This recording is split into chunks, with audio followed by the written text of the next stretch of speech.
শিক্ষা বলেন, স্বাস্থ্য বলেন। আপনি বিরোধী দলের আপা যে বললেন যে ওনারা মানুষের এই যে জন জন যে আকাঙ্ক্ষাকৃত বিষয়গুলো নিয়ে কথা বলেন, আপনি দেখবেন যে ওনারা যে যে সংস্কার যে বলে, ওনারা কিন্তু এই যে সাংবিধানিক যে 44টা বিষয় আছে এর বাইরে সংস্কারের কথা ওনাদের কোনো কথা নাই। বিএনপি সরকার এইবার এসে দেখেন আপনার উপজেলা যে স্বাস্থ্য কমপ্লেক্সকে যে 50 থেকে 101 শয্যা করলো, এটাও তো মানুষের একটা সংস্কার।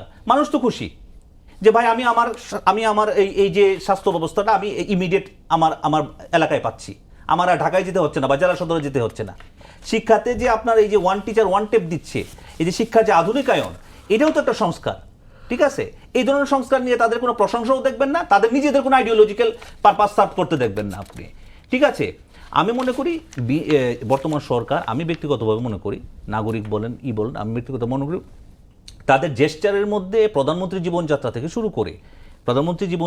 শুরু করে হ্যাঁ, এটা আপনি বলতে পারেন যে পুরা সরকার প্রধানমন্ত্রীর মতো ফাংশন করছে কিনা। গত কয়েকদিন আগে ইনোভেশন কনসাল্টিং একটা জরিপ করেছে, সেখানে জরিপে দেখা গেছে যে প্রধানমন্ত্রীর প্রতি প্রত্যেক রাজনৈতিক দল, জামায়াত ইসলামী, এনসিপি সহ 64.6% কিন্তু সমর্থন দিয়েছে, কিন্তু সরকারের ক্ষেত্রে সমর্থন হলো 54.5%। সরকার তার মানে কি, সরকারের ফাংশনিং, টোটাল সরকার হয়তো আপনি বিভিন্ন মন্ত্রণালয় আছে, সব মন্ত্রণালয় সঠিকভাবে ফাংশন করে না, সব এটা থাকবেই। পৃথিবীর কোনো সরকারই দেখবেন না যে আপনার 100 ফাংশনিং করে, সব সরকারের মধ্যে কিছু ত্রুটি বিচ্যুতি থাকবে।